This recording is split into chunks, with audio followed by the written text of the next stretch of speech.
وَلَقَدْ آتَيْنَا مُوسَى الْكِتَابَ وَقَفَّيْنَا مِن بَعْدِهِ بِالرُّسُلِ وَآتَيْنَا عِيسَى ابْنَ مَرْيَمَ الْبَيِّنَاتِ وَأَيَّدْنَاهُ بِرُوحِ الْقُدُسِ أَفَكُلَّمَا جَاءَكُمْ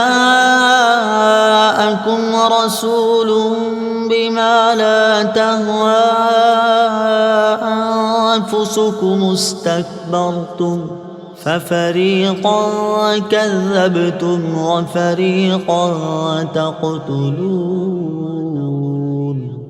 ترجمہ: اور بے شک ہم نے موسیٰ کو کتاب عطا کی اور اس کے بعد پے در پے رسول بھیجے، اور ہم نے عیسیٰ بن مریم کو کھلی نشانیاں عطا فرمائیں اور پاک روح کے ذریعے ان کی مدد کی۔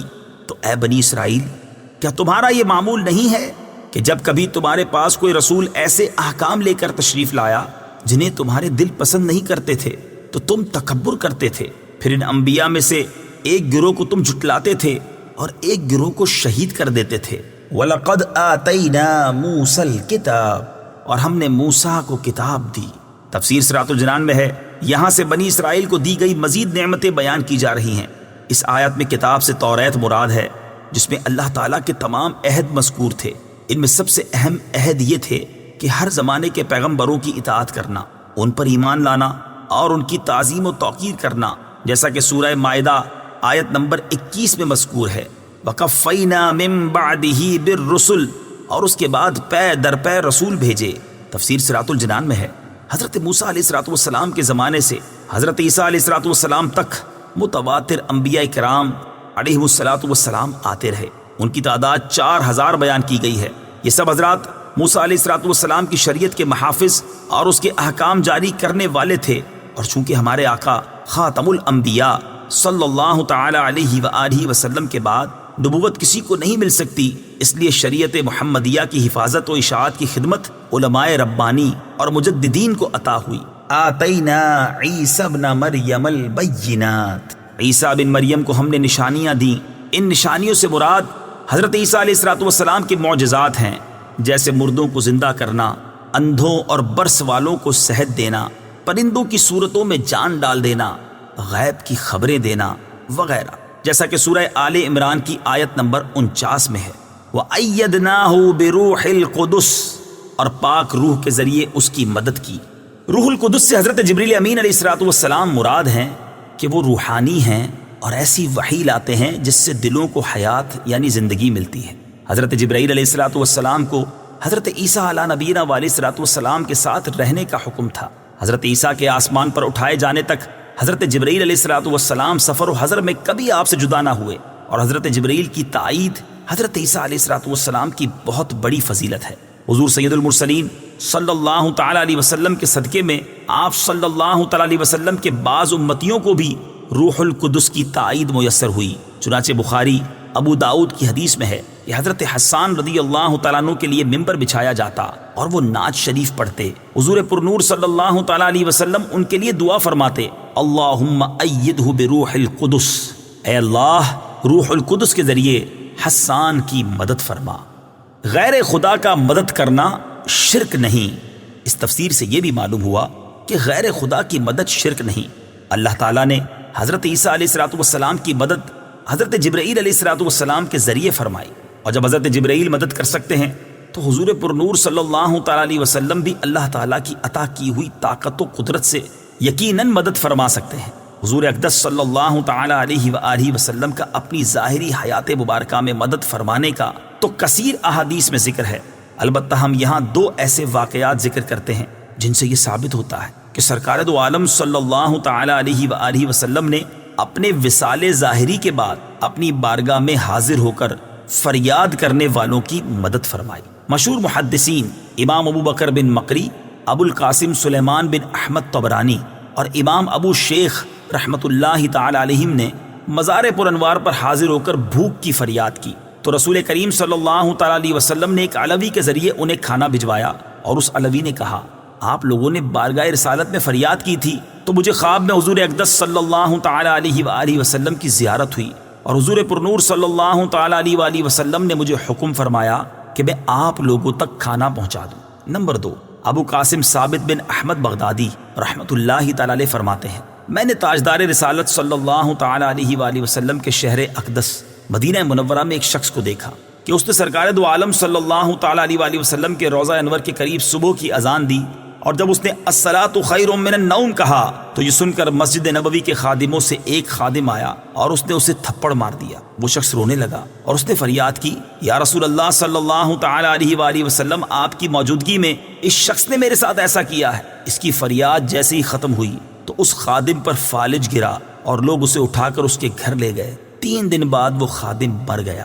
یاد رہے علامہ نور الدین علی بن احمد سمہودی رحمۃ اللہ تعالی علیہ نے اپنی مشہور کتاب وفاء الوفا باخبار دار المصطفیٰ کے 4تھے حصے میں صحابہ کرام رضی اللہ تعالی عنہم اور اولیاء العظام رحمۃ اللہ تعالی علیہم کے ایسے کئی واقعات بیان فرمائے ہیں جن میں یہ ذکر ہے کہ انہوں نے سید المرسلین صلی اللہ تعالی علیہ وآلہ وسلم کے روضہ انور پر حاضر ہو کر اپنی حاجت بیان کی، اور رسول کریم صلی اللہ تعالی علیہ وسلم نے ان کی مدد کرتے ہوئے ان کی حاجت پوری فرما دی۔ اور امام محمد بن موسیٰ بن نعمان رحمۃ اللہ تعالی علیہ نے تو اس موضوع پر مصباح الظلام فی المستغیثین بخیر الانام کے نام سے باقاعدہ ایک کتاب بھی لکھی ہے۔ لا تہوا انفسکم، تمہارے دل پسند نہیں کرتے۔ تفسیر صراط الجنان میں ہے، یہودی لوگ پیغمبروں کے احکام اپنی خواہشوں کے خلاف پا کر انہیں جھٹلاتے اور موقع پاتے تو ان انبیاء کرام علیہ الصلوۃ والسلام کو قتل کر ڈالتے تھے، جیسا کہ انہوں نے حضرت زکریا علیہ الصلوۃ والسلام، حضرت یحییٰ علی نبینا علیہ الصلوۃ والسلام اور ان کے علاوہ بہت سے انبیاء کرام کو شہید کیا، حتیٰ کہ ہمارے آقا علیہ الصلوۃ والسلام کے بھی درپے رہے۔ کبھی آپ صلی اللہ تعالی علیہ وآلہ وسلم پر جادو کیا، کبھی زہر دیا، اور ان کے علاوہ آپ علیہ الصلوۃ والسلام کو شہید کرنے کے لیے طرح طرح کے فریب کرتے رہے۔ آیت سے یہ بھی معلوم ہوا کہ احکام الہی پر اپنی خواہشات کو ترجیح دینا یہودیوں کا، جبکہ حکم الہی کے سامنے اپنے نفس کو کچل دینا کامل الایمان لوگوں کی نشانی ہے۔ وقالوا قلوبنا غلف بل لعنهم الله بكفرهم فقليلا ما يؤمنون۔ ترجمہ، اور یہودیوں نے کہا ہمارے دلوں پر پردے پڑے ہوئے ہیں، بلکہ اللہ نے ان کے کفر کی وجہ سے ان پر لعنت کر دی ہے، تو ان میں سے تھوڑے لوگ ہی ایمان لاتے ہیں۔ قلوبنا غلف، ہمارے دلوں پر پردے ہیں۔ یہودیوں نے مذاق اڑانے کے طور پر کہا تھا کہ ہمارے دلوں پر پردے پڑے ہوئے ہیں۔ ان کی مراد یہ تھی کہ حضور اقدس صلی اللہ تعالی علیہ وآلہ وسلم کی ہدایت ان کے دلوں تک نہیں پہنچتی۔ اللہ تعالیٰ نے اس کا رد فرمایا کہ یہ جھوٹے ہیں۔ اللہ تعالیٰ نے دلوں کو فطرت پر پیدا فرمایا اور ان میں حق قبول کرنے کی صلاحیت رکھی ہے۔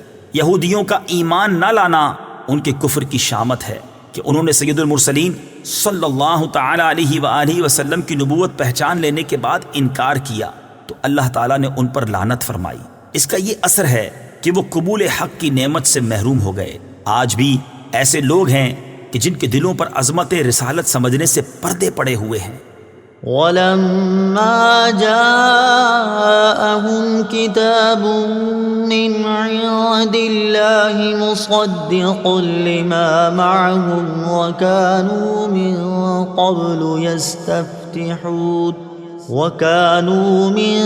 قَبْلُ يَسْتَفْتِحُونَ عَلَى الَّذِينَ كَفَرُوا فَلَمَّا جَاءَهُم مَّا عَرَفُوا كَفَرُوا بِهِ فَلَعْنَةُ اللَّهِ عَلَى الْكَافِرِينَ۔ ترجمہ، اور جب ان کے پاس اللہ کی وہ کتاب آئی جو ان کے پاس موجود کتاب کی تصدیق کرنے والی ہے، اور اس سے پہلے یہ اسی نبی کے وسیلے سے کافروں کے خلاف فتح مانگتے تھے، تو جب ان کے پاس وہ جانا پہچانا نبی تشریف لے آیا تو اس کے منکر ہو گئے، تو اللہ کی لعنت ہو انکار کرنے والوں پر۔ مصدقن، تصدیق کرنے والی۔ تفسیر صراط الجنان میں ہے، قرآن پاک گزشتہ کتابوں کی تصدیق کرنے والی کتاب ہے کہ وہ کتابیں اللہ تعالیٰ کی طرف سے ہیں۔ نیز ان کتابوں نے قرآن کے نازل ہونے کی خبر دی تھی، قرآن کے آنے سے وہ خبریں سچی ہو گئیں۔ ما عرفو، جانا پہچانا نبی۔ تفسیر صراط الجنان میں ہے، شان نزول، امام الانبیاء صلی اللہ تعالی علیہ وآلہ وسلم کی تشریف آوری اور قرآن کریم کے نزول سے پہلے یہودی اپنی حاجات کے لیے حضور پرنور صلی اللہ تعالی علیہ وآلہ وسلم کے نام پاک کے وسیلے سے دعا کرتے اور کامیاب ہوتے تھے، اور اس طرح دعا کیا کرتے تھے، اللہم افتح علینا وانصرنا بالنبی الامی، یا رب ہمیں نبی امی کے صدقے میں فتح و نصرت عطا فرما۔ اس آیت میں یہودیوں کو وہ واقعات یاد دلائے جا رہے ہیں کہ پہلے تم ان کے نام کے طفیل دعائیں مانگتے تھے، اب جب وہ نبی تشریف لے آئے تو تم ان کے منکر ہو گئے۔ مخلوق کی حاجت روائی کا وسیلہ، اس سے معلوم ہوا کہ دنیا میں تشریف آوری سے پہلے ہی حضور پرنور صلی اللہ تعالی علیہ وآلہ وسلم کے توسل سے دعائیں مانگی جاتی تھیں، اور حضور اقدس صلی اللہ تعالی علیہ وآلہ وسلم کے وسیلے سے پہلے ہی مخلوق کی حاجت روائی ہوتی تھی۔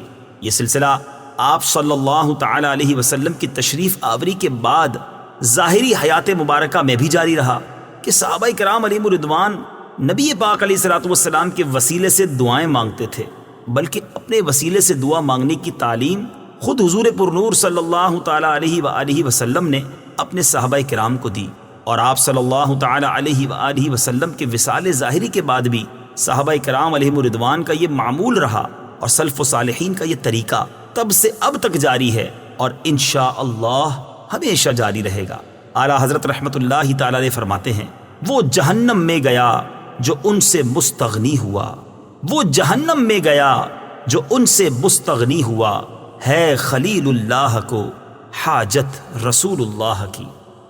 بئس ما اشتروا به أنفسهم أن يكفروا بما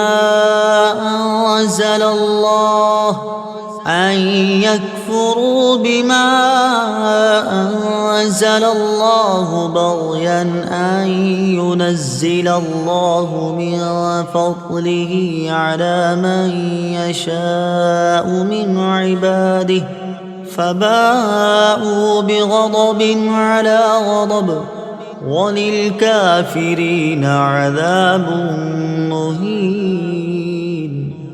ترجمہ، انہوں نے اپنی جانوں کا کتنا برا سودا کیا کہ اللہ نے جو نازل فرمایا ہے اس کا انکار کر رہے ہیں، اس حسد کی وجہ سے کہ اللہ اپنے فضل سے اپنے جس بندے پر چاہتا ہے وحی نازل فرماتا ہے، تو یہ لوگ غضب پر غضب کے مستحق ہو گئے، اور کافروں کے لیے ذلت کا عذاب ہے۔ بئس ما اشتروا بہ انفسہم، انہوں نے اپنی جانوں کا کتنا برا سودا کیا۔ تفسیر صراط الجنان میں ہے، یہودیوں نے حضور اقدس صلی اللہ تعالی علیہ وآلہ وسلم پر ایمان لانے کی بجائے کفر اختیار کیا، اور ایمان کی جگہ کفر خریدنا خسارے کا سودا ہے۔ اسی سے ہر آدمی نصیحت حاصل کرے کہ ایمان کی جگہ کفر، نیکیوں کی جگہ گناہ، اطاعت کی جگہ نافرمانی، رضائے الہی کی جگہ اللہ تعالیٰ کے غضب کا سودا بہت خسارے کا سودا ہے۔ بغین، حسد کی وجہ سے۔ تفسیر صراط الجنان میں ہے، یہودیوں کی خواہش تھی ختم نبوت کا منصب بنی اسرائیل میں سے کسی کو ملتا، لیکن جب انہوں نے دیکھا کہ وہ اس منصب سے محروم رہے اور بنی اسماعیل کو یہ منصب مل گیا، تو وہ حسد کی وجہ سے حضور پرنور صلی اللہ تعالی علیہ وآلہ وسلم اور ان پر نازل ہونے والی اللہ تعالیٰ کی کتاب قرآن مجید کے منکر ہو گئے۔ اس سے معلوم ہوا کہ منصب و مرتبے کی طلب انسان کے دل میں حسد پیدا ہونے کا ایک سبب ہے، اور یہ بھی معلوم ہوا کہ حسد ایسا خبیث مرض ہے جو انسان کو کفر تک بھی لے جا سکتا ہے۔ حسد ایمان کے لیے تباہ کن ہے۔ حسد کی تعریف یہ ہے کہ کسی مسلمان بھائی کو ملنے والی نعمت چھن جانے کی آرزو کی جائے، اور ایسی آرزو کی برائی محتاج بیان نہیں۔ حضرت ابو ہریرہ رضی اللہ تعالی عنہ سے روایت ہے، حضور اقدس صلی اللہ تعالی علیہ وآلہ وسلم نے ارشاد فرمایا، آدمی کے دل میں ایمان اور حسد جمع نہیں ہوتے۔ حضرت معاویہ بن حیدہ رضی اللہ تعالی عنہ سے روایت ہے، حضور پرنور صلی اللہ تعالی علیہ وآلہ وسلم نے ارشاد فرمایا، حسد ایمان کو اس طرح تباہ کر دیتا ہے جیسے صبر یعنی ایک درخت کا انتہائی کڑوا نچوڑ شہد کو تباہ کر دیتا ہے۔ یاد رہے کہ حسد حرام ہے، اور اس باطنی مرض کے بارے میں علم حاصل کرنا فرض ہے۔ اس سے متعلق مزید تفصیل جاننے کے لیے امام غزالی رحمۃ اللہ تعالی علیہ کی مشہور کتاب احیاء العلوم کی 3 جلد میں موجود حسد سے متعلق بیان مطالعہ فرمائیں۔ فباءوا بغضب علی غضب، تو یہ لوگ غضب پر غضب کے مستحق ہو گئے۔ حضرت عبداللہ ابن عباس رضی اللہ تعالی عنہما فرماتے ہیں، یہودی تورات کو ضائع کرنے اور اس کے احکامات کو تبدیل کرنے کی وجہ سے پہلے غضب کے مستحق ہوئے، اور حضور پرنور صلی اللہ تعالی علیہ وآلہ وسلم کے ساتھ کفر کرنے کی وجہ سے دوسرے غضب کے حقدار ٹھہرے۔ بعض مفسرین نے فرمایا کہ حضرت عیسیٰ علیہ السلام اور انجیل کا انکار کرنے کی وجہ سے یہودی پہلے غضب کے مستحق ہوئے، اور نبی کریم علیہ السلام اور قرآن مجید کا انکار کر کے دوسرے غضب کے مستحق ہو گئے۔